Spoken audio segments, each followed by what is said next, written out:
Vanderlei is giving a class. He said he'd come here, but it'd probably be a few minutes after 9. So he asked me to fill in, but not really start until about 9:05. So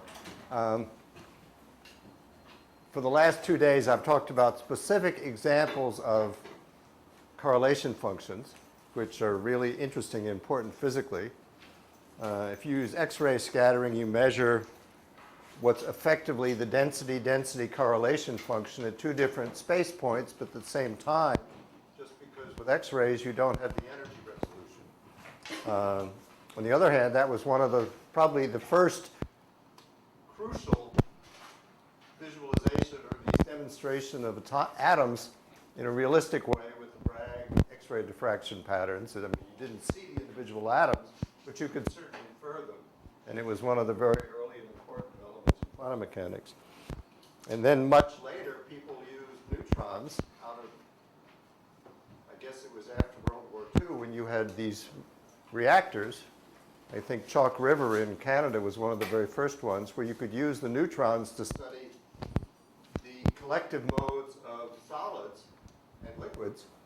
And in particular, what you end up with is a correlation function of 2 density operators at different space-time points. So not only different spatial points, but different times. You have R1T1 and R2T2, and Heisenberg operators in general don't commute. Even if they're the same operators, they don't commute at different times. And so you're led to these correlation functions, either ground state averages or thermal averages.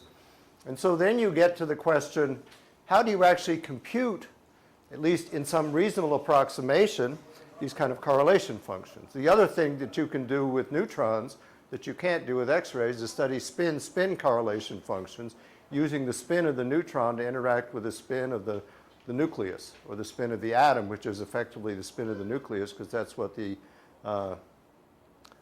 neutron couples to.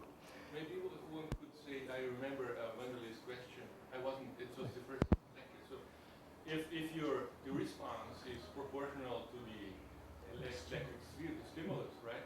And if you compute then something which is square, which is a cross section, then you will always get a 2-point correlation. Exactly, exactly. And that's what I did yesterday when I talked about the so-called S of Q and omega, where I used the Fermi golden rule to calculate the interaction of a neutron, where you have to worry about the momentum of the neutron, the spin of the neutron, and you have to worry about the initial state of the target and the final state of the target, and you average and sum and do all this manipulation. But at the end, you get a lot of kinematic factors and then this function called S of Q and omega. Now, what I want to do today, first of all, I want to show you a very pretty little calculation, a variational calculation that Feynman did based on a very elegant picture that he did in the 1960s of liquid helium. I mean, Feynman is amazing because he'd done so many other amazing things, and then he just put his mind to liquid helium and wrote 3. Let me write down the references for you. I don't expect you to go and look them up, but you might be interested. There are 3 amazing papers. I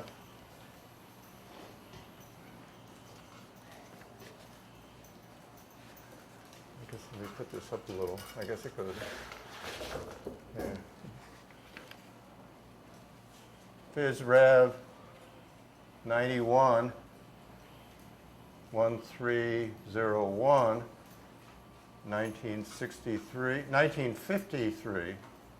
So this was right after he'd done all his work on quantum electrodynamics, PR, and he basically invented path integral methods in his spare time out of his hip pocket. 94, 262. This is 1954. These basically have to do with the excited states of liquid helium modeled as phonons and rotons. And then in an amazing paper, there's a volume called Progress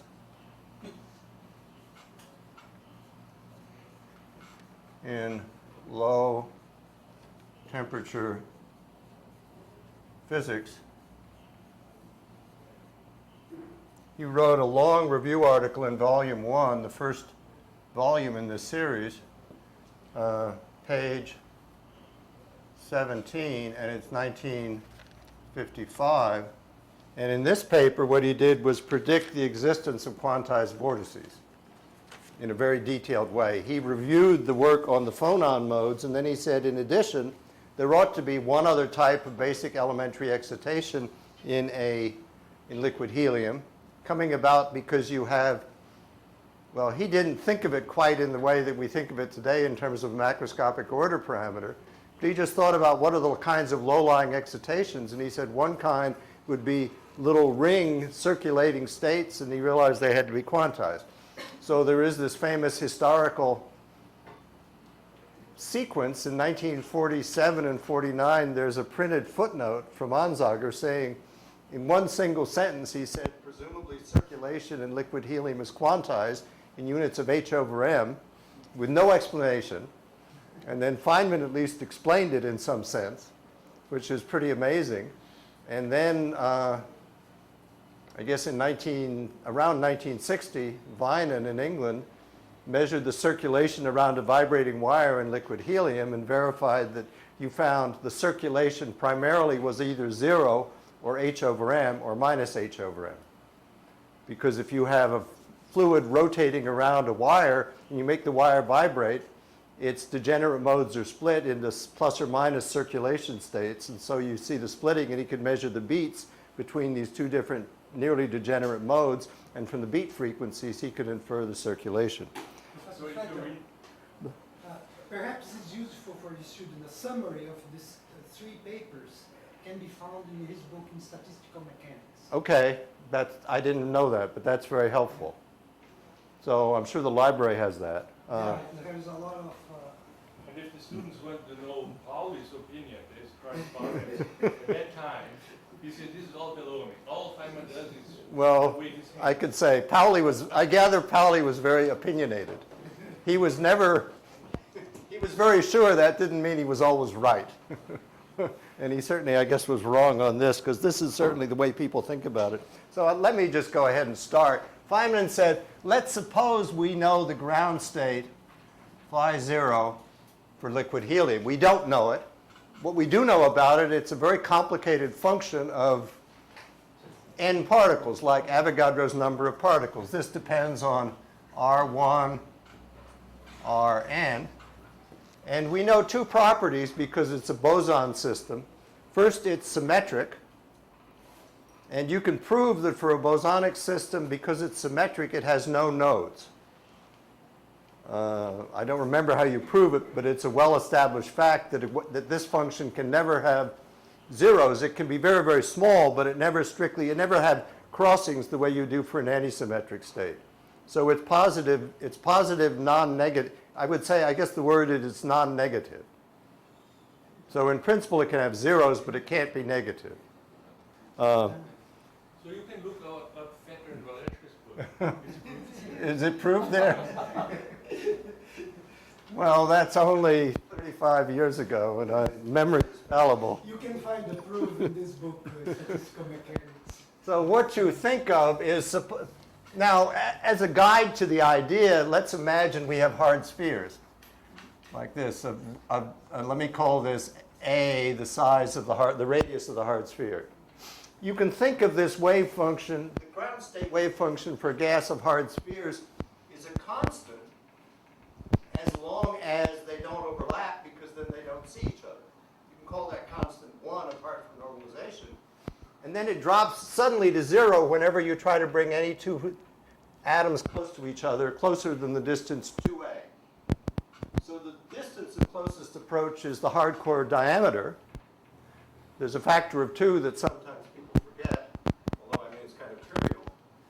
And so you can think of this as either 1 or 0, depending on the position. And it's very hard to think about it because it's a function of 10 to the 23rd atoms. Now, we don't really want this, and so one of Feynman's insights is that if somebody gave us this wave function on a giant computer printout, what the hell would you do with it? And so we want to look at simple operators, and one of them is n of r, which is just a sum on j from 1 to n, a delta function of r minus rj. Okay? And let's compute the expectation value of this. You write integral psi 0, this operator, and another psi 0, which is real, and you integrate over all the n coordinates. Now, choose the one where r is equal to r1. That will give you a contribution of phi 0 squared r, and then r2, r3 up to rn integrated over all these variables, but you just have r here. Then there's another term where you get r in the second place and another term in the third place. But since it's symmetrical, you just get n identical terms.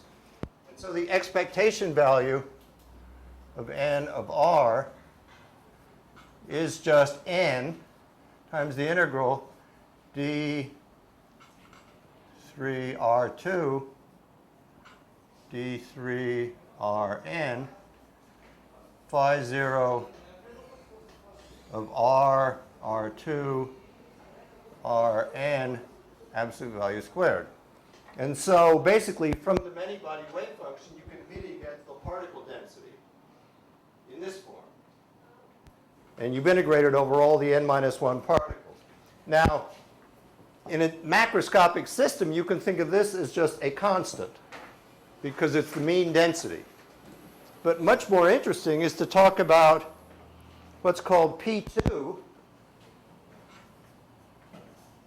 of r and r prime. And this is defined as the average value of sum on I not equal to j, delta r minus ri, delta r prime minus rj, like that. And this is the joint probability that if you have a particle at r, you have a different particle at r prime.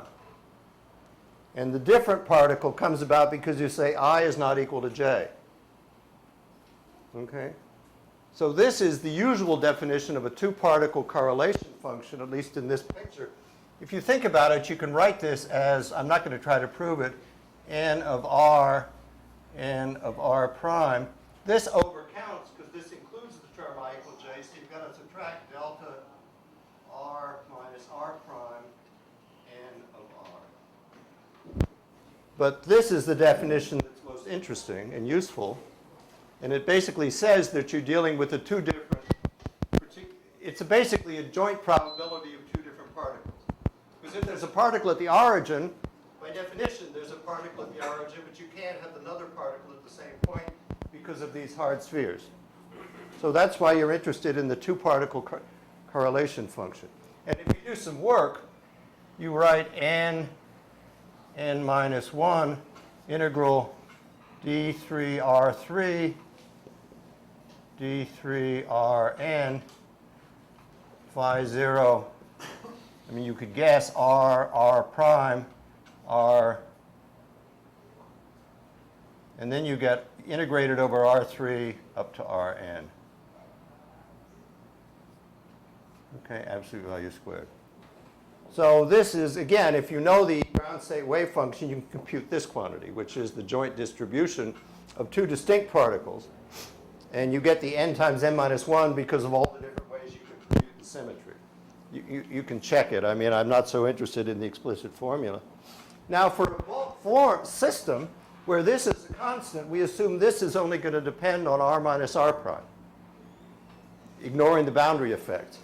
And so what I'm going to do is write P2 of r prime as the density squared, because this has the dimensions of a density squared, times what's called g of r minus r prime. And g of r minus r prime is called the two-particle distribution function, or if you like, I mean, it has different names depending on whether you're a chemist or a physicist or whether your background. But this appears in all sorts of different quantities. And because of the hard cores, g vanishes whenever its argument is less than twice the radius, or than less than the hard core diameter. And g, roughly speaking, as a function of a single variable r, roughly speaking is 0, and then it comes up and eventually goes to 1. And depending on the details, it may have oscillations. Typically, there'll be a peak depending on the interparticle spacing. If there's an average interparticle spacing, it's most likely that if you have a particle at the origin, another particle will be at the distance of the nearest neighbor spacing. But it's got to be bigger than this hardcore restraint. And then, so g of r minus 1 converges, it goes to 0, and therefore the integral dv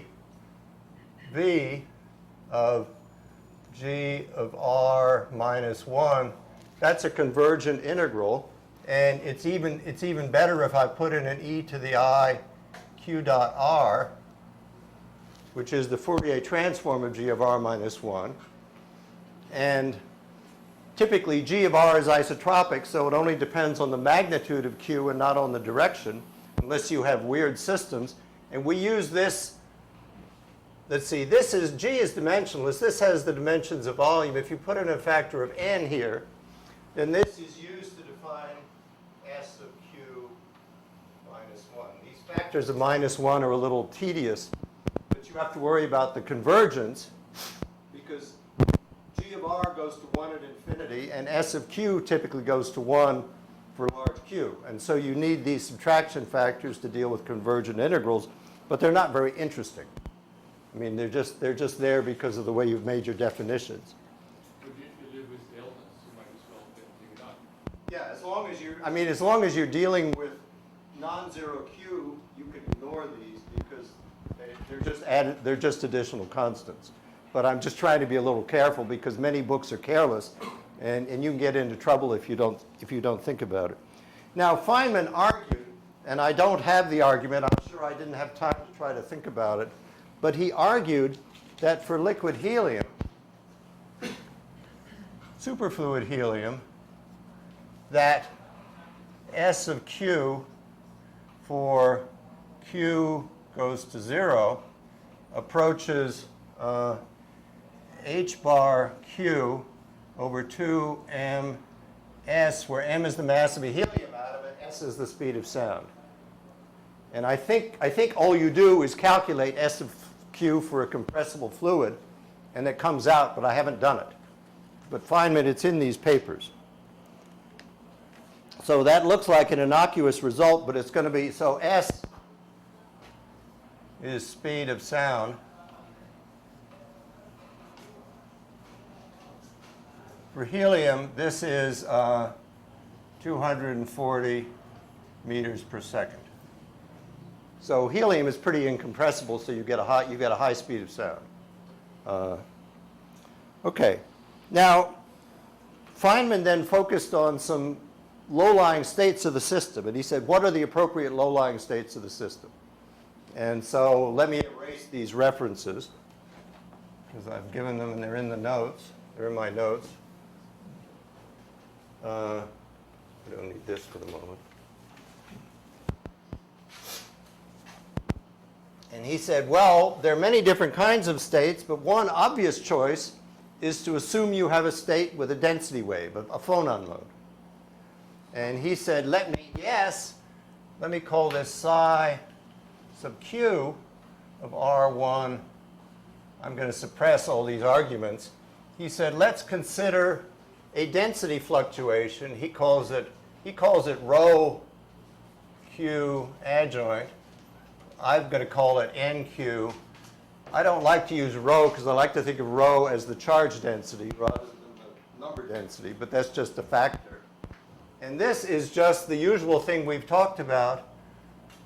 Sum on j from 1 to n, e to the I q dot rj. It's the old density fluctuation operator. We define n without the adjoint with a minus sign, so the adjoint means you're creating a density fluctuation. He said we just write n sub q adjoint acting on phi 0. So this is a many-particle wave function, but it has this extra factor in it. Now, why is this orthogonal to the ground state? Anybody suggest it? Well, it's an eigenfunction of momentum, and the momentum of this, if you work it out, you take the momentum operator is minus I h bar, sum on j grad J. And if you work this out, you'll see the momentum of this is the total number of particles times Q, h bar Q. And if you have two states that have different momenta, by definition, they have to be orthogonal to each other. If you have two eigenstates of momentum and have different p values, they have to be orthogonal. And the ground state has zero momentum, and this has finite momentum. So what he says is, well, this is a nice, since it's orthogonal to the ground state, it's a very nice trial function to study the expectation value of the state, because if you do a variational method, you need the trial function to be orthogonal to the ground state. There is an underlying assumption, because the system is invariant by translation. Right. He assumes that you have bulk helium. You have an infinite universe of helium. And of course, you have boundaries, but I mean, maybe that's what Pauli didn't like, but who knows? So we can say, just by general variational principles, the expectation value of the energy of this state is less than or equal to the integral dNV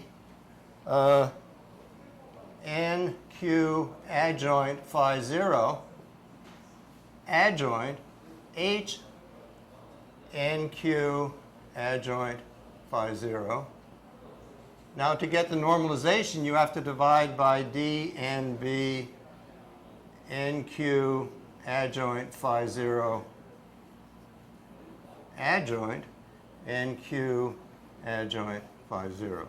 Now, phi 0 is real, so you don't need to worry about the adjoints, but I'm just trying to be a little careful.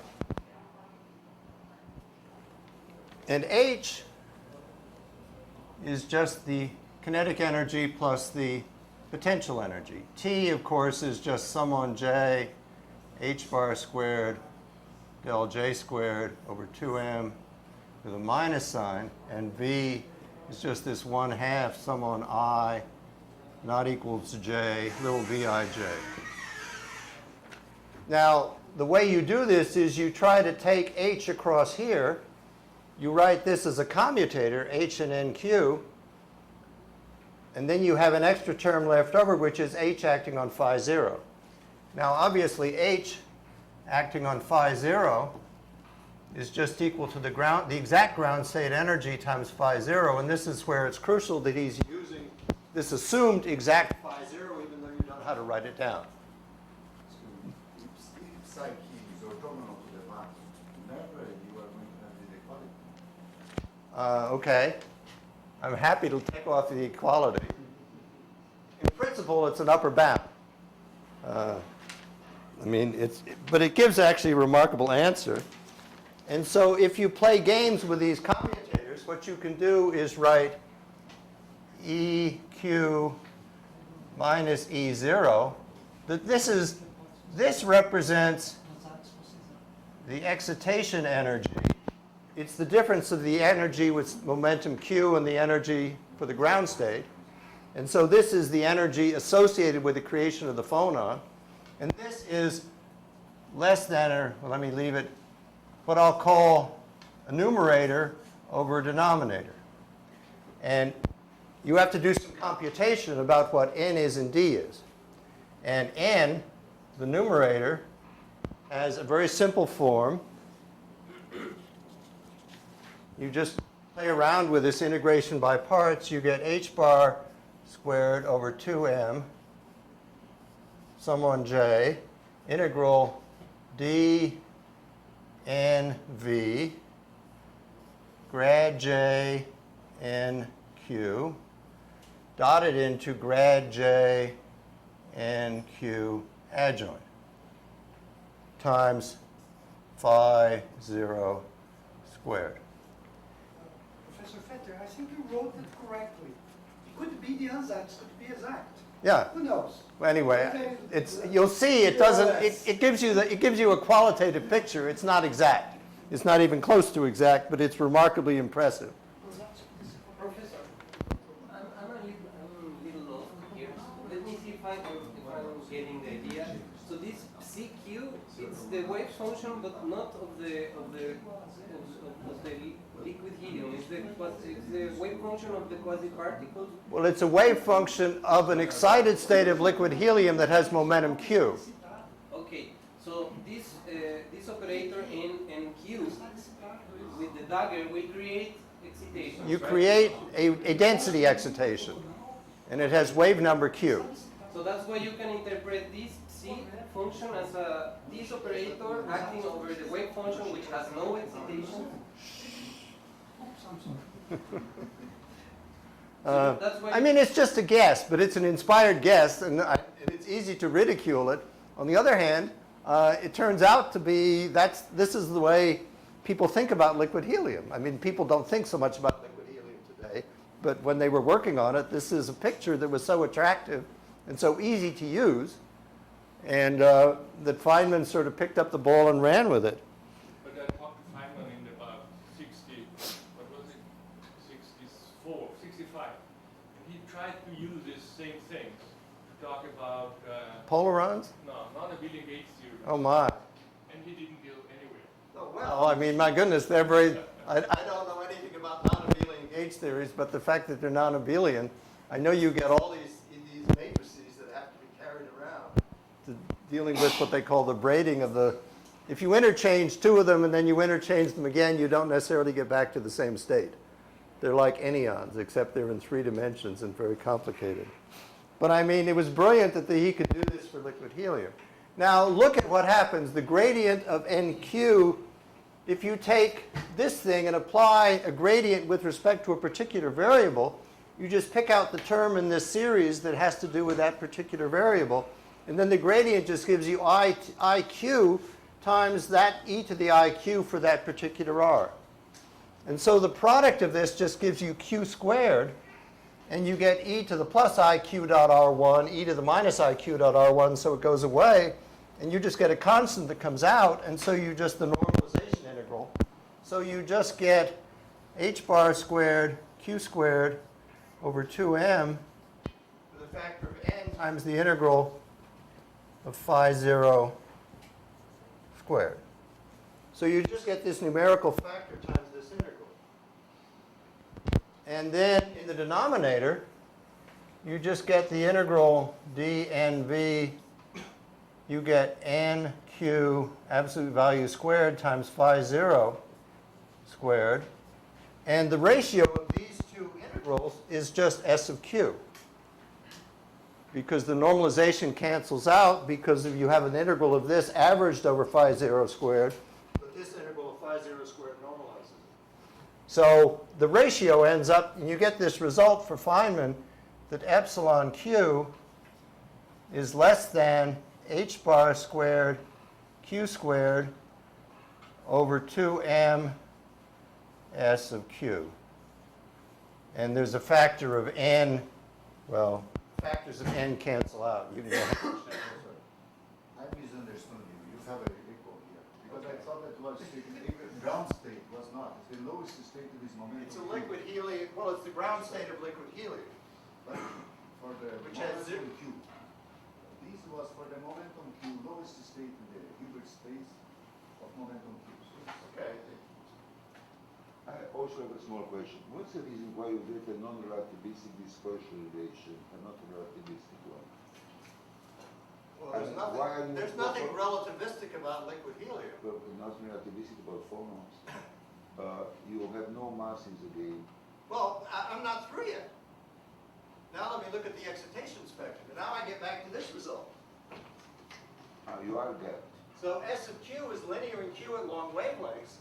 And so if you work this out at long wavelengths, this goes like,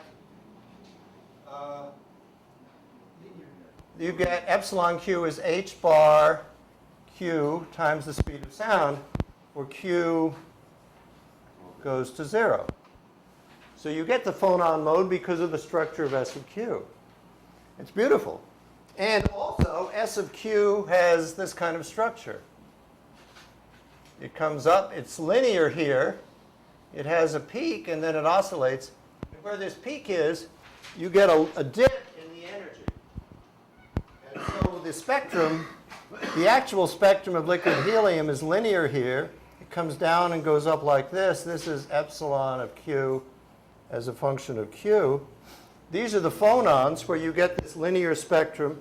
And then you get a dip, which occurs about 2 inverse angstrom, 2 angstrom to the minus 1, which is just roughly speaking where S sub Q has a peak. Now, if you look at this in detail, what the Feynman variational picture gives you is something, it has the right slope here, but it has a very shallow minimum. Whereas the measured thing goes like this. But at least it gives you a physical picture of why you get this dip in the spectrum. Why this isn't just a continued phonon spectrum that then gets out into a mess, but you actually get this coherent dip in the spectrum. Okay, so I think it's rather elegant. And he then, with Michael Cohen, he argued, well, the phonons aren't the complete picture. He talked about backflow and tried to get a better picture of rotons. I don't want to go into that. I didn't read about it, but he improved it. And since the nice thing about this result is it's variational, so any improvement in your trial function will necessarily lower the energy. Now, let me just... I don't know if you're going to talk about it. I have always some difficulty in understanding why SQ has a peak. Well, you have a function g of r has a peak at a particular interparticle separation. Okay. Why? And there's, if you look at the properties of Fourier transforms, if a function has a structure in a Fourier transform, the Fourier transform will also have a structure. Sure, I completely understand that argument. Then I revert the question. Why G of R has a peak? Well, it just says if you have a particle at the origin, you're more likely than not to have a particle at the interparticle spacing, away. The most probable distance between a particle and another particle is the interparticle spacing on the average. And therefore, G of R has to go to 1 and infinity. And, if it's more probable to be at the interparticle spacing, it's going to have a peak above 1. You have to decrease the infinity. It has to go to 1 and infinity coming... No, it could be down there. Yeah, well, okay. I mean, I think it's a property. I don't know. I'm not an expert on these kind of liquid metals or liquid things. But intuitively, it seems to make sense. In classical electrics, I completely understand that. You fix a particle and move the other. When you move, you are able to insert particles to collide. Mm-hmm. If the two particles are close, no third particle gets in between. When you move around and away from each other, more and more particles can get into it. Right. I mean, but we're just talking about something. We've integrated over all n minus 2 particles. So we're only dealing with the 2-particle distribution function. And you're asking, if I have a particle here at the origin, what's the relative probability that there'll be a particle a distance r away? And it's more probable to be at the interparticle spacing than any other distance. And so that gives you a local peak. It should be bigger than the infinite distance. Yeah.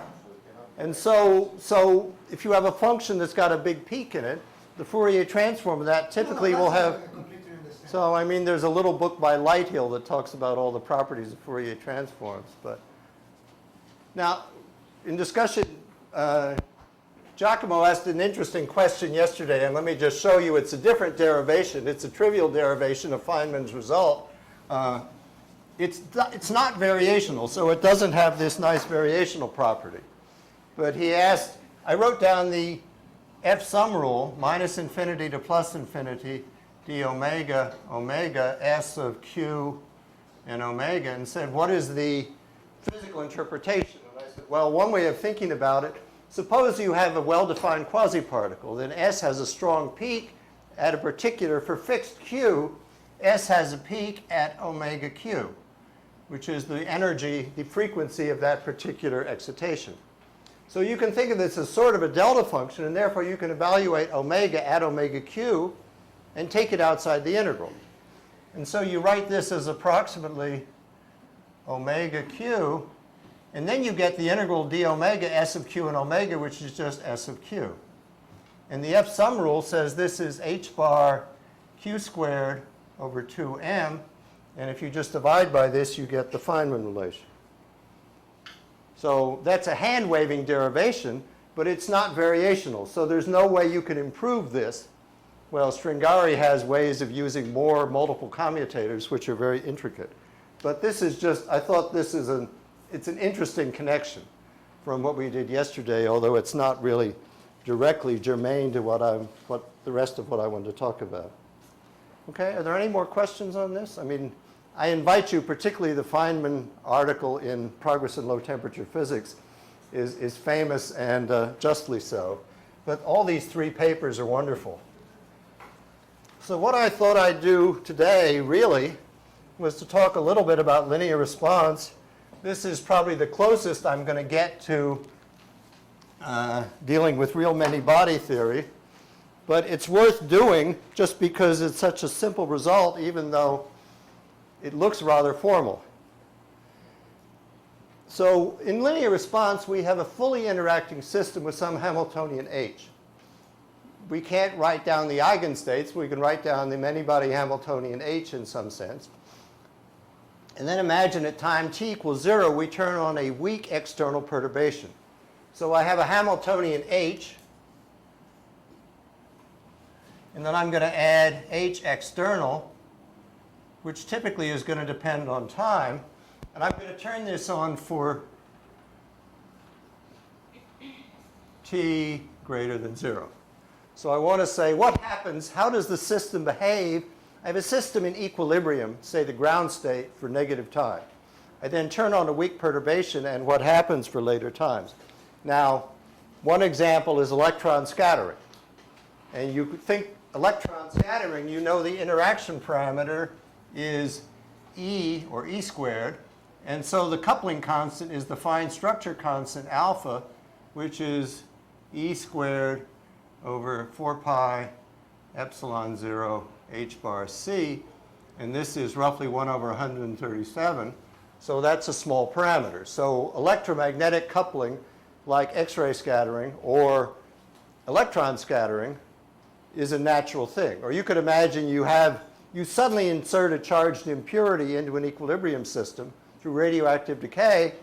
How does the system respond to this impurity, charged impurity? Or we can think about neutrons. And then, if you remember, we have this, the scattering length, AS, is typically 10 to the minus 15 meters because it's typically nuclear sizes unless you have big resonances. But the wavelength of the thermal wavelength of the neutron is about 10 to the minus 10 meters. And so this ratio gives you, again, a very small coupling constant. So this doesn't really apply to nuclear interactions because that's more complicated. But you can think of this as a model. We'll see this formalism. It gives us a nice way to even study transport properties, although I'm not going to be able to go into that in any detail. But you end up with what you call a generalized susceptibility. And if you study finite frequencies, you end up with things like transport, electrical conductivity. So you can use this to derive electrical conductivity as the response to an AC electromagnetic field. So I'm going to start in the Schrödinger picture.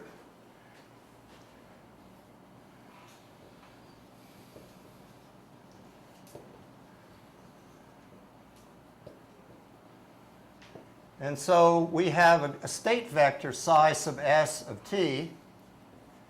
And for t less than 0, we have I h bar d by dt psi sub s of t is equal to h psi sub s of t. I mean, that's just the Schrödinger equation written in this notation.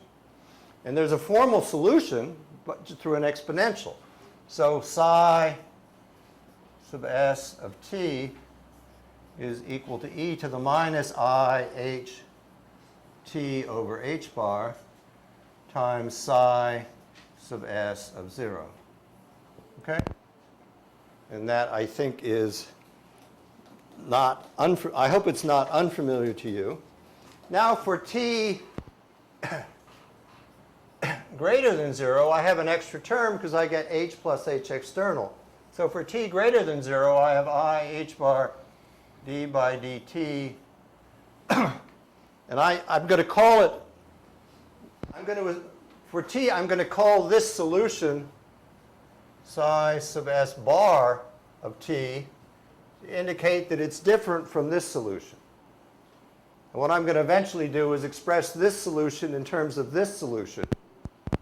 This is not the solution for positive time, but it's something we know. And so in general, we have this psi sub s bar of t is equal to h plus h external, which in general depends on t, times psi s bar of t. Okay? So this is the exact Schrödinger equation for positive time. This is the exact solution for negative time, but for positive time, this is no longer a solution. Okay? And now I'm going to guess that I can express this quantity in terms of this quantity with some extra factors. And I don't know who first thought of this, but it's a very elegant way of thinking about it. So let me write it up here just so people can see everything. This I can erase. So I'm now going to assume, and you should always beware when people say assume, psi sub s bar of t can be written in the following form, which is not obvious: e to the minus I h t over h bar, something I'm going to call a of t times psi sub s of 0. Now for negative time, a is 0, a is 1, and so this just gives you this solution. But for positive time, a is different from 1, and we want to get a differential equation for a. Okay? And why you write it in this order instead of the reverse order, you just have to play around with it, but this turns out to be a convenient way of thinking about it. So,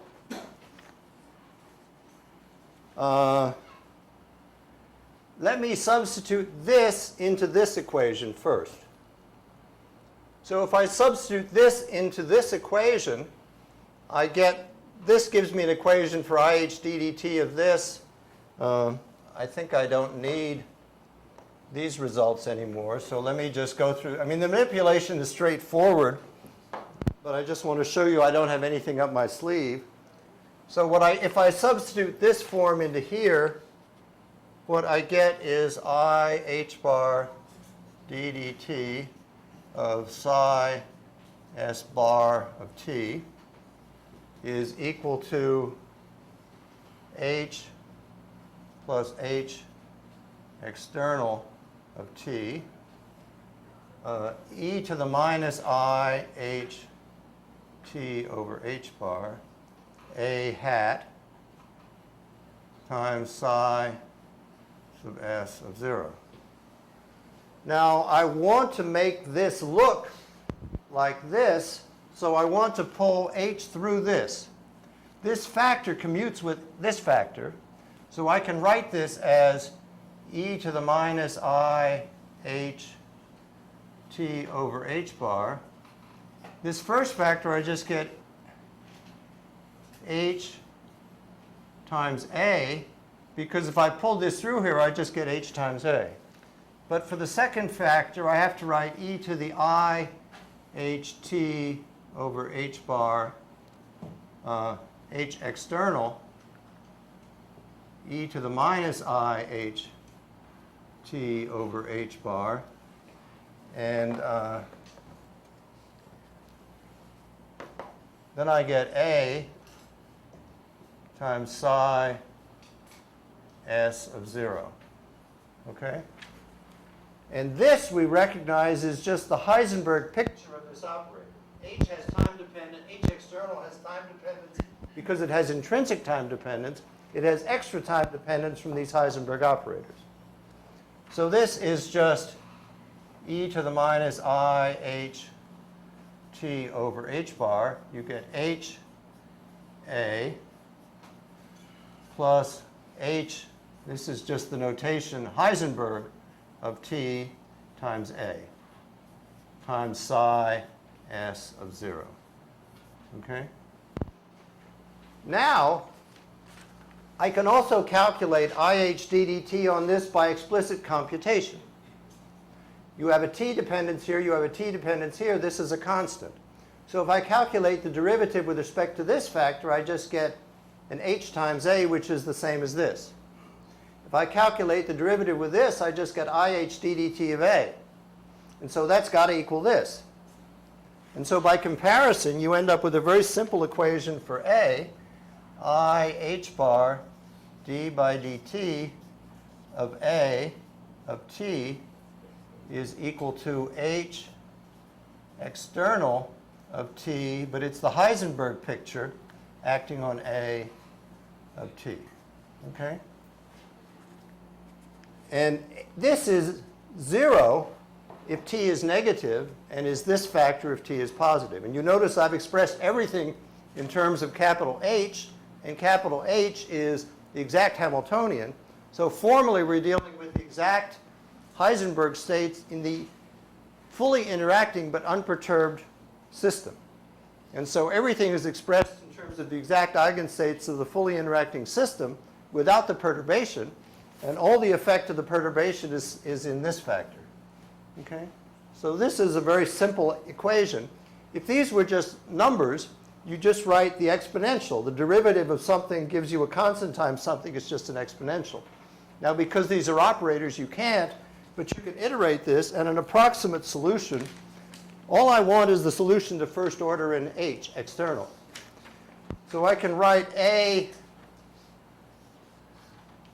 of t is approximately 1, which is the unperturbed behavior, minus I over h bar, an integral from 0 to t dt prime, h external, in the Heisenberg picture of t prime. Okay? And I'm going to neglect the higher order terms because I'm looking for linear response. So I only need the first order correction in this. And this is very crucial because the integral runs from 0 to t. This is causal. The behavior occurs only up to the time that you're measuring. The behavior of h external sub h for later times is irrelevant because you're doing a measurement at time t. And the measurement at time t can only depend on the behavior of h external from 0 to t. And that's why this integral runs over a finite interval. So this is causal. And I want to talk about the behavior of causality in a minute because this is really important. Okay, so now I can write down this solution. So now I can write down the approximate solution. I know what A is. So let me now erase all this, because this is all I really need is the approximate solution to first order in the time, just using what I wrote down. So I just write that the exact solution for positive time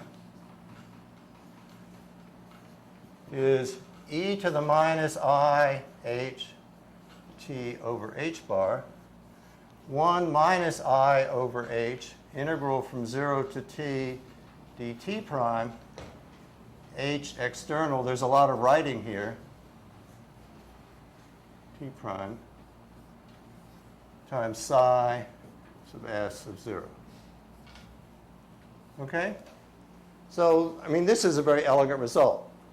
You've had to do a fair amount of work to get it, but you can get your head around it because it's very simple and pretty straightforward. Now, the interesting question is, how do we then go back and do some physics? Which is the whole point of this exercise. I mean, if we stopped here, this wouldn't be interesting. So let's take some Schrödinger operator, O sub s of t. And in general, Schrödinger operators don't have time dependence, but because we're talking about the response to a time-dependent thing like an AC electric field, this will have intrinsic time dependence because of the oscillatory character of the perturbation.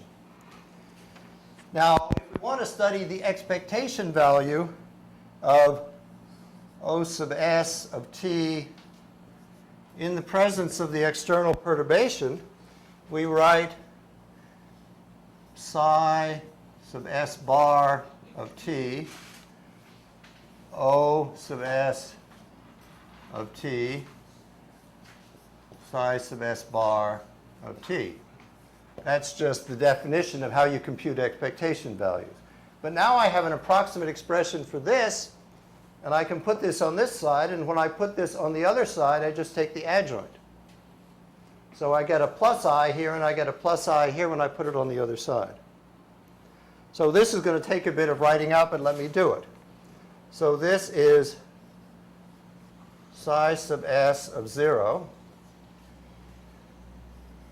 1 plus I over h bar, integral 0 to t dt prime, h external of t prime sub h, and this is Hermitian, so I don't put anything on it, e to the I h t over h bar times O sub s of t.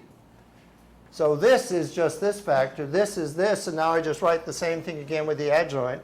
I get e to the minus I h t over h bar. I get 1 minus I over h bar, integral 0 to t dt prime, h external h of t prime. And then I get psi sub s of 0. Now, notice this is exactly what we would call O sub h of t. This is just the Heisenberg picture of this original Schrodinger operator, right? Because you get this factor, the Schrodinger operator, and this factor. So this is just the Heisenberg representation of the same operator. Now notice at time t equals 0, psi sub s of 0, by definition is the same as psi sub h of 0. So I can write this now exactly all in the Heisenberg picture because of the way you define these states and things. And so the 1 here, the leading term is just to use 1.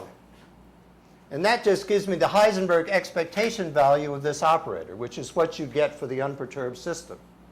You then get a term where I can take h from this times this, or I can take h from this times this, but I don't want both because that's a second order correction. And because this has a minus sign and this has a plus sign, you end up with a commutator. And it's a retarded commutator because it runs, the integrals only run from 0 to t.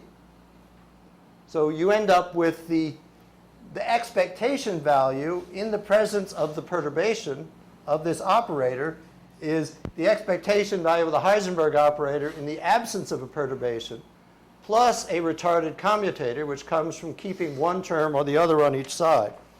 And so what we're really interested in is the change. We want delta O sub h, which is caused by the presence of the perturbation. And I'm sure you'll believe me if I just write down the answer. So after all this algebra, you end up with a very pretty result that delta, the expectation value of O of t, and this is now all in the Heisenberg picture, is minus I over h bar, integral 0 to t dt prime. And now you get an average of a commutator, O sub h of t, h sub external sub h of t prime, where this means the ground state average. And this is a retarded commutator because the only relevant part is t prime has got to be less than t. Okay? And this is our basic result. And so this is a really beautiful result because it says that to compute the linear response, you don't actually have to worry about the states of the system with the perturbation imposed. Everything here is computed in the unperturbed but fully interacting system. And all of the first order correction comes from the fact that this is the Hamiltonian in the Heisenberg picture of the perturbation. Okay, and this has many, many applications. And I'll talk about some of them. So let me just say it again. The linear response of a many-body system can be, you'd think you had to worry about the change in the states, but because of this trick, you can reduce it to a retarded commutator, all expressed in the ground state of the interacting system, but without worrying about the effect of the perturbation on the state vectors. It's only, everything is explicit here. You also notice this, if the operator commutes with the external Hamiltonian, nothing happens. Right. That's expected. But in general, Heisenberg operators at different times don't commute. We're going to be talking about, this will be a density or spin density. This will be a density or spin density. But density or spin density operators at different times in the Heisenberg picture don't commute. And so that's where all the issue comes out. Now, I thought it'd be interesting to say a little bit about causal functions, because they have very important properties, and this involves some complex variable stuff, but it's very important, and I just think it's not, in my view, it's not well explained in most books. And so I want to just talk a little bit, independent of these field theory things, I just want to talk about what are the properties of a function that is causal. And what do we mean by causal? Well, suppose I have some function f of t, time-dependent function, and this is causal, or to base causality if f of t is equal to 0 for t less than 0. So by definition, I'm going to say a function is, or you could call this t minus t prime, it's the same thing. But since this is time translationally invariant, this will be a function typically of t minus t prime, so I can just set t prime equals 0 for the moment. So I'm going to assume that it has this property. It vanishes for negative time. Now let's take the Fourier transform. F of omega is by definition integral minus infinity to plus infinity dt e to the I omega t f of t. That's how I define Fourier transforms and put the 1 over 2 pi in the inverse. That's the natural thing in quantum field theory. But so this integral is really the integral from 0 to infinity dt e to the I omega t f of t, where f of t can be arbitrary for positive time, but it's 0 for negative time. Now I'm going to assume that f of omega equals 0 is bounded. So if I set the frequency equal to 0, I'm going to assume the integral 0 to infinity dt f of t is finite, which is the usual case. And now, we usually think of omega as real, but let's imagine that we go to the complex omega plane.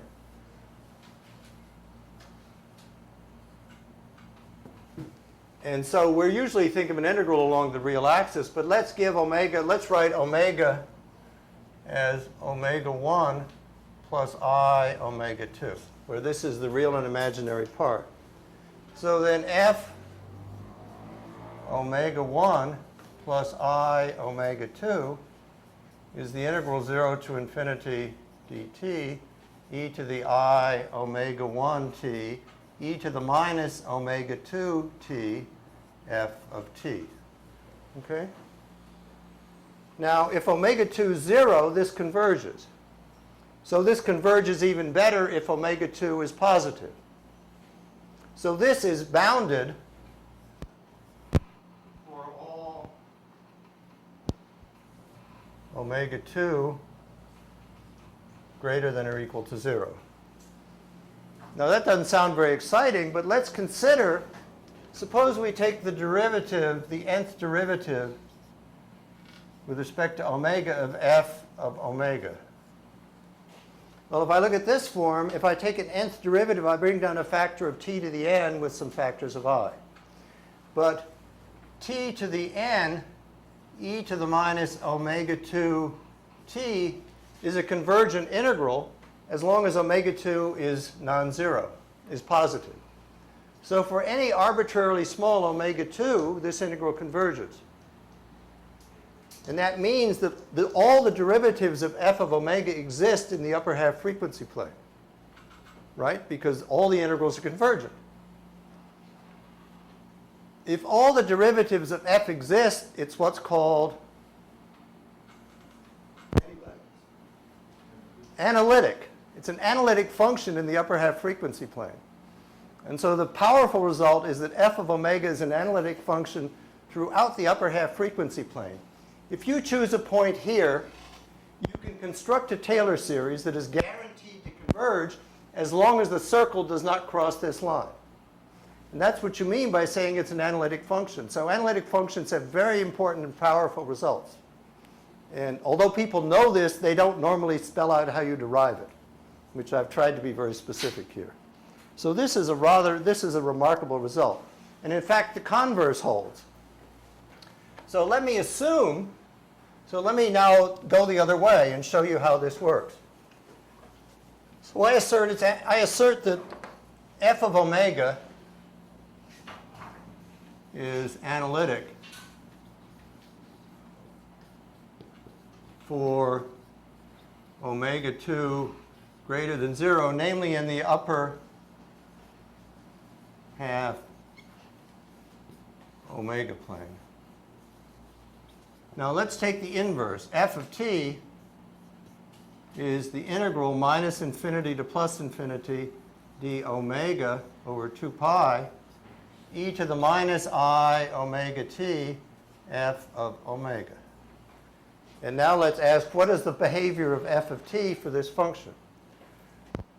Case 1. Suppose t is negative. If t is negative, I get e to the I omega, the absolute value of t, because negative t, the absolute value is negative. Now this factor, because this is the absolute value, this is exponentially small for positive omega 2. And so originally we have this integral along the real axis, but for t less than 0, we want to close the contour above like that. And since this is an analytic function in the upper half plane, you can close the contour and you get 0. And so the analyticity in the upper half plane ensures that f of t vanishes. It's a causal function. Now for t positive, you have to close below. And obviously you don't get 0. And the idea that this is analytic in the upper half frequency plane in the Fourier space plays a very central role in the whole issue of retarded commutators. And if we had another 2 weeks and you really wanted to learn about it, I'd show you how you calculate the retarded commutator in terms of the time-ordered function, which are what are called Green's functions. And that's a whole other story that I'm not going to go into. But you use exactly these analytic properties to go back and forth between time-ordered functions and retarded functions. And so the trick is you calculate time-ordered functions and then use the analyticity to infer the retarded function. Basically, all you do is change the sign of a small imaginary part in the denominator. And that's how you work it. Now, they're complicated, and I haven't done any of those calculations in many years, so I'm not up on it. But what I thought I'd do is now come back to some applications of this formula. So I'm going to erase this stuff about analyticity because I'm not going to use it right now. But I just want to point it out because in my view, this is not very well treated in most of the books. Okay? And it's taken me years to understand how to, at least in my, try to explain it. So let's give one example, perhaps the most important, of this linear response function. I take a weak magnetic field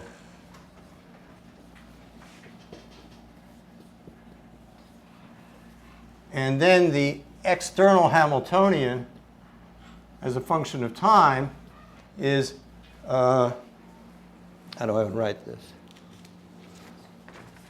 Let's minus the magnetic field, which is in general a function of time, dotted into the magnetization. Okay? And you could argue whether I call this H or B. I might have called it B. Then I don't get the confusion between the Hamiltonian and the magnetic field, but I just use.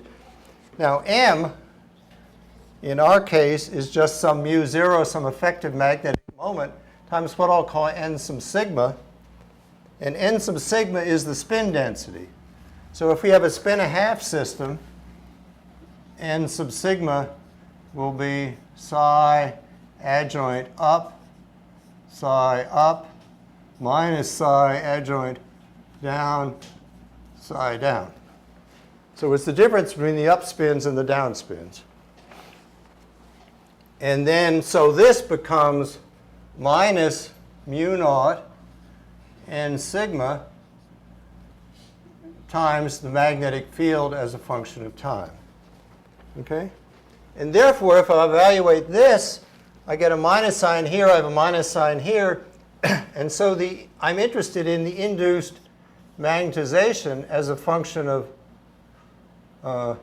r and t will be I over h bar integral 0 to t dt prime.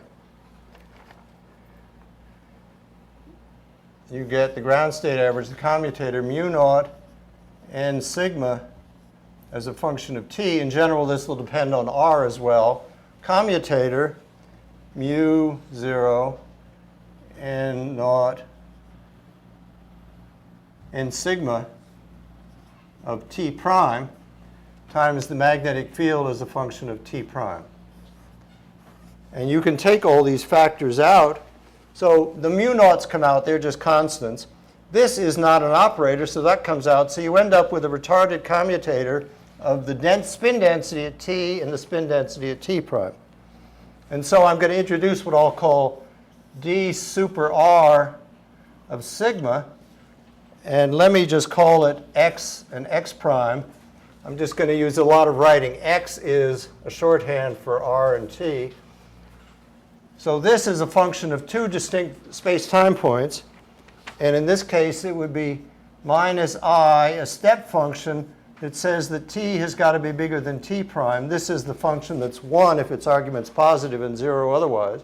It's just a unit step function. Times a commutator n sigma of x commutator n sigma x prime. So in general, this is a function of r and t. This is a function of r prime and t prime. And if you have spin density waves, then n would reflect the spatial oscillation of the density waves, and the time dependence would be their frequency. And so this formula can then be rewritten as the induced magnetization as a function of x is minus mu naught squared over h bar times an integral d for x prime times dr sub sigma of x and x prime times h, which in general can be a function of x prime. In general, the magnetic field can be a function of space and time. So you get the retarded commutator, and the retarded commutator, because of this, means this really runs over time, which is t is bigger than t prime. And that's where the causality comes in. And so this retarded commutator, the spin retarded commutator, completely determines the linear response to an external field. And now we can do the trick of assuming we have a translationally invariant system. So for a translationally invariant system, this really only depends on d super r of sigma of x minus x prime. And so I assume that we have a uniform system where there's only the difference variable. And so this integral is then a convolution integral. This has x minus x prime times x prime, and if you go to Fourier transforms, you get a product of the Fourier transforms. So the beauty of this linear response is that you end up with products of Fourier functions because of the general properties of Fourier transforms. And so the weak magnetic field, let me leave this formula. So if you go to Fourier space, what you get is m of q, where q is a shorthand for the vector q in omega, is minus mu naught squared over h bar dr sigma of q times h of q. So what you end up with is a product in momentum space, four-dimensional momentum space. And now it's very natural to find the induced momentum, the induced magnetization, is proportional to h. And we will write this as chi of q times h of q. So by definition, the magnetic susceptibility as a function of q and omega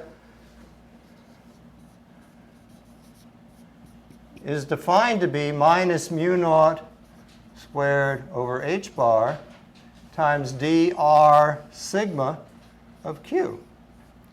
And so this completely determines what you would call the susceptibility, the magnetic susceptibility. So all the behavior of spin wave, all the behavior of all of magnetism, all those other lovely things are all contained in this retarded commutator, or the Fourier transform of the retarded commutator. Now, in general, to calculate the retarded commutator is very hard. But it's very convenient. Models. I'm not going to do the calculation. I'm going to tell you how to do it. So let's look at the static susceptibility. So I'm going to take the static case. I said omega equals 0. And then I'm going to study q goes to 0 after I've said omega equals 0. The order, these are very complicated functions of the magnitude of q and omega. They're not uniformly convergent typically, so you have to be careful whether you set the order of limits is very important. And when you want to talk about a static susceptibility, you have to set omega equals 0 first and then take the long wavelength limit. And if you do this, I'm just going to tell you some answers because the answers have some interesting properties. For an ideal Fermi gas, you know the answer at 0 temperature. It's called the Pauli susceptibility. And if you do this, you get so you get chi of q magnitude goes to 0, omega equals 0. You get the expected result, although it takes some writing out, and the first time you do it, you probably get it wrong. 3 mu 0 squared times the number density over 2 EF, the ideal, this is Pauli. And I'll call this chi sub p. The exclusion principle plays a crucial role in this because normally at 0 temperature, the classical system would have an infinite susceptibility. The Curie susceptibility goes like 1 over t. You can generalize this to t bigger than 0 using a whole related but different formalism of finite temperature many-body things. And if you want to see the answer, it's on page 309 of our many-body book. It's given as a homework problem. But you end up with a Curie law at high temperature, and you end up with a numerical study of how you go from Curie law at high temperature to Pauli at 0 temperature. Now, more interesting is to ask what happens to an ideal Fermi gas. Suppose we put on repulsive interactions. So now I'm not going to take an ideal Fermi gas. I add strong short range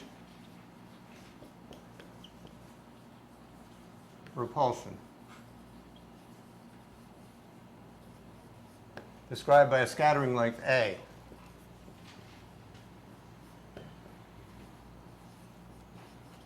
This is about the hardest calculation I know how to do. If you work very hard, you find that chi at 0 temperature, chi over chi p, is 1 over 1 minus 2 kf a over pi. And this is a lengthy, very lengthy calculation. It involves many different diagrams, ladders and bubbles. And if it's short-range repulsion, you can actually do it analytically, but it takes a lot of work. It's a hard homework problem. This answer is given on page 310, but it's just given as an answer. So is dimensionless. Much smaller than 1. Well, that's the issue. First thing, it increases the susceptibility. This clearly goes berserk if KFA is pi over 2. This goes by the name of the Stoner Enhancement Factor. This was actually derived by Stoner back in the 20s. So it's an old result. So basically you're using an incredibly complicated machinery to derive an old result. So the interesting physics is, why does a repulsive interaction enhance the susceptibility? Any suggestions?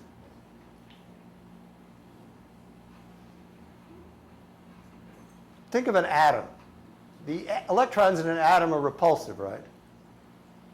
What does Hund's rule tell you about the spins of atoms? You remember?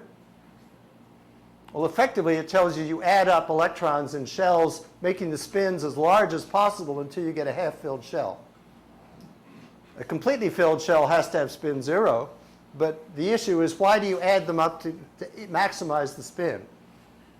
And the way I like to think about it is to say, well, if you have repulsive interactions, you want to keep the particles apart. So you prefer spatially antisymmetric states. If you have spatially antisymmetric states, by the Pauli exclusion principle, you've got to have symmetric spin states. And symmetric spin states tend to have large spins. And so that's why repulsive interactions for Fermi systems tend to promote ferromagnetism. And obviously, you shouldn't take this result and push it to the limit KFA where the denominator goes to 0, but at least you see that you tend to get an enhancement of the ferromagnetic spin susceptibility. And at the Curie point, if you have a finite temperature system and you cool it down and it's going to go ferromagnetic, the susceptibility diverges at the Curie point, which is just, this is a caricature of that behavior. Now, if you have fermions with attractive interactions, you tend to have low spin states by the inverse argument. And if you think about nuclei, nucleons obviously attract each other because they hold together, form a nucleus. And typically, nuclei have low spins rather than high spins. So there's a sort of anti-Hund's rule for nuclei as opposed to electrons. And there, because of the attraction, you reverse the whole process. Now, let me just say a little bit about densities.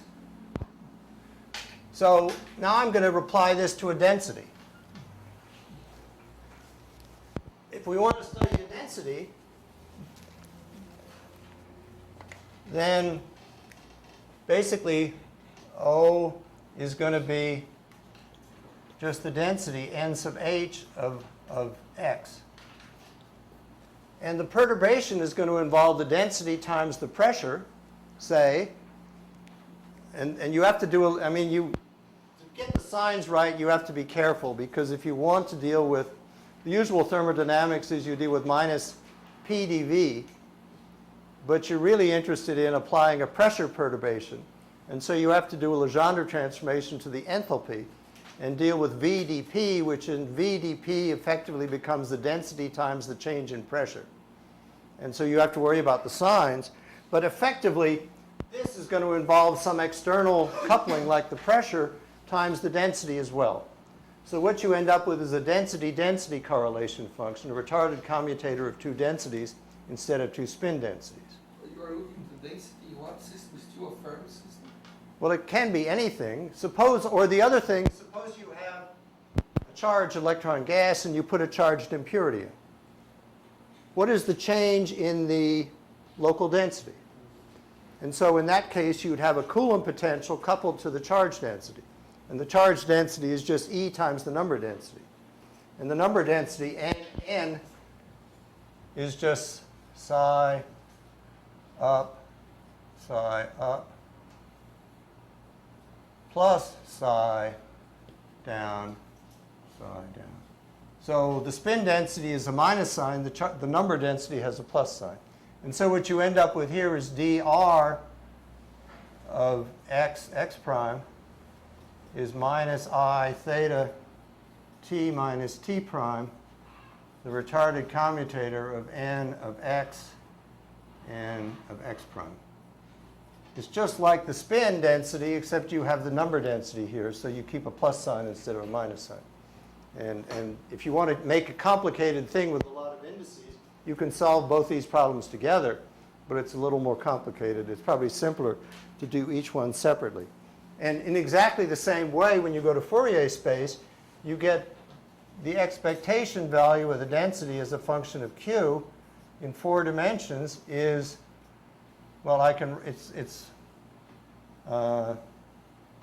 just some constant, which I'm not going to try to give, times this dr as a function of Q times some perturbation, like the pressure or the impurity in the Coulomb problem. So all of the susceptibility is determined by this Fourier transform of this density-density correlation function. Okay. And to make some interesting connections at the imaginary part of this, you get chi of Q is effectively dr of Q. And it depends on the system what other factors you have. The imaginary part of chi of Q as a function of the magnitude of Q and omega is effectively apart from numerical factors S of Q and omega. So one way of calculating this dynamical structure factor is just to do this formalism. And you can do it for an ideal Fermi gas. You can do it for repulsive or attractive interactions. Now, if you do this for attractive interactions and you have a density fluctuation, you would normally expect that the system will tend to get denser. And so one sort of model of liquid gas phase transition is to take an ideal Fermi gas, say, which doesn't have any liquid gas phase transition, put on an attractive interaction, and you will get to a regime, and formally at least, if you make the attraction strong enough, you'll get a Hartree-Fock description of the liquid gas phase transition because the susceptibility will diverge. The susceptibility in this case would be compressibility. If you study the liquid gas phase transition, say in argon or anything, at the critical point, there is the critical exponents, you get divergences in a lot of physical quantities, in particular the compressibility. The system is infinitely compressible, and that explains what's called critical opalescence, because the system tends to fluctuate widely on all length scales, and therefore light is scattered at the critical point. And this is called critical opalescence, and you can understand that formally by taking these linear response functions with attractive interactions. And I mean, you're going way beyond the validity of your approximations, but it's just a hand-waving way of understanding it. So at least now I've made a lot of connections with what we talked about in the first 2 talks through S of Q and omega and S of Q, and also this, the spin density. I didn't talk about the spin analog of S of Q and omega, but you can obviously think about that we would have spin density operators in the matrix elements instead of the density operators in the matrix elements. So it's all roughly the same thing, although the details are different. So I'm going to stop here. For the next 2 times, I'll talk about the Bose gas in various approximations, but at least I thought this would give you a flavor of some of the things you can do with real many-body formalism. So I'm happy to answer any questions if you'd like. So suppose a student takes your book, many-body book, reads everything about the electron gas. He sums all these crazy diagrams, divergent, whatever, get all these things. Good for her. Okay. Then he wants to ask, is there anything new? I mean, have people improved on these, some of these graphs, or what's the status now? I'm not an expert in this because I really haven't taught this course in about 15 years. Yeah, I mean, there's a lot of new many-body physics. Necessarily done. The Hubbard model isn't in our book. No, I mean just the classic. Gas, yeah. Just suppose you want to teach a big course and you want to give this and you do all these things and you say some words. I guess the words you say are density functional theory.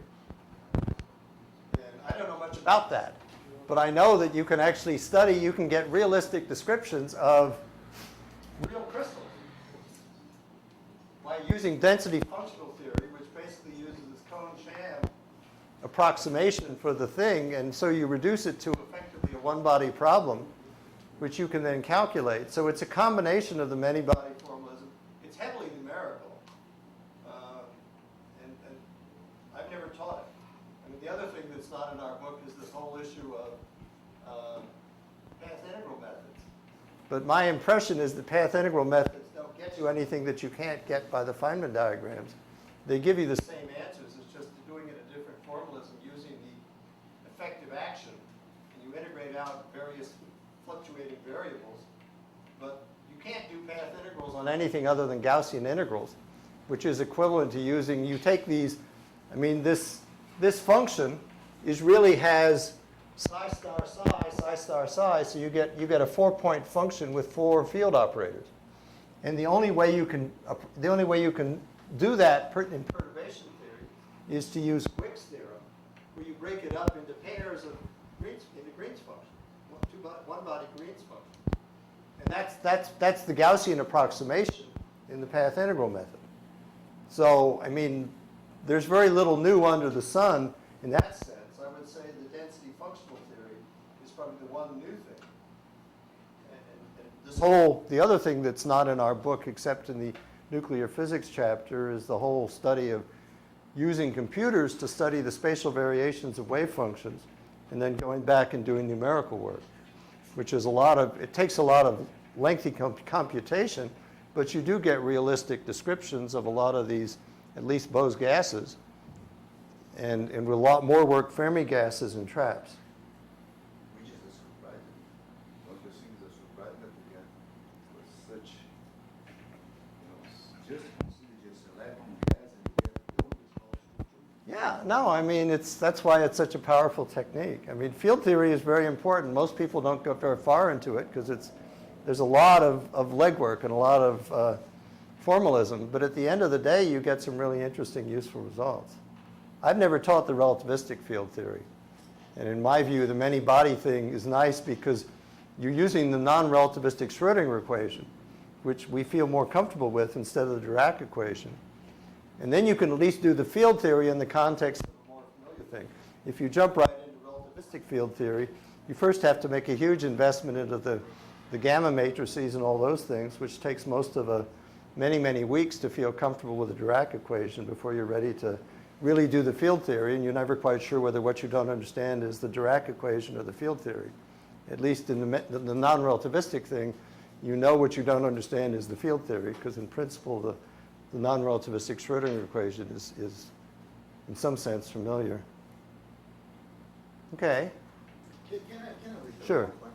I like your argument, but I want to understand a little bit better. When you say the increase of the Pauli ferromagnetism, when you put the repulsion in the system, and you said the idea is because, well, eventually the atoms will try to be apart. And because of that, you go to the antisymmetric wave function so that the spin is that. Yeah, I mean, it's a little, I mean, it's a hand-waving argument. Because if you have two particles, they can either be spatially symmetric or spatially antisymmetric. And if they're repulsive, you would expect the spatially antisymmetric state to be enhanced because of that keeps them apart automatically. Well, it works for helium too. But there's a paradox, and I never remember, but there is some absolute proof that the ground state of a spin of two particles is always a singlet, or something like that. I mean, if you look in books on magnetism, there are these paradoxes. And so all hand-waving arguments typically have counterexamples. I don't remember. You probably know more about it. But there is a statement that the absolute ground state, if you have a two-particle system, the absolute ground state is going to be the symmetric spatial state because it doesn't have nodes. And so it has to be spin antisymmetric. And so you get a problem. But I think the hand-waving argument is right for a many-body system because if you have it only holds for two particles. If you have a multi-particle system, in general, you can understand that the spatial repulsion tends to favor antisymmetric spatial states, and that then tends to favor symmetric spin states. But I don't know how to make it rigorous. I mean, it comes back to your issue about the Efimov effect. And so when you have 3 particles, all bets are off. But I still think we can come with arguments. Okay. Just like the critical opalescence, is that expected to happen in a Fermi system entropic? When I get closer to the critical temperature for degeneracy in a Fermi gas, you think the fluctuation density? No, I mean, the onset of quantum degeneracy in a Fermi system is a continuous process. It's not a phase transition. It's a crossover. I mean, I like to think of it, the simple picture you have, I mean, let's see, you get a whole bunch of things. The heat capacity looks like this. It's a constant, and then it goes over to linear at TF. The susceptibility goes like this, and then it rolls over at TF and goes to chi p. So, but this, at least this for an ideal Fermi gas, it's just a rollover. It goes a smooth transition from this to this, or this, the 1 over T to the Pauli susceptibility. There's 1 over, oh, I guess it's the pressure. Looks like this. In an ideal gas, the pressure would go to 0, and then it rolls over and goes into the Fermi pressure at low temperature. And this rollover again occurs at T sub f. So I don't think any of these are thought of as a sharp phase transition. They're kind of a smooth rollover. So I don't think you expect any, certainly in the experiments on liquid helium-3, you don't see any effect of any critical behavior. The only critical behavior is at the liquid gas point, or maybe at the onset of superconductivity. But for the onset of superconductivity or superfluidity, the width is so small that you typically don't measure those kind of effects. Okay? I mean, it would be nice if there were.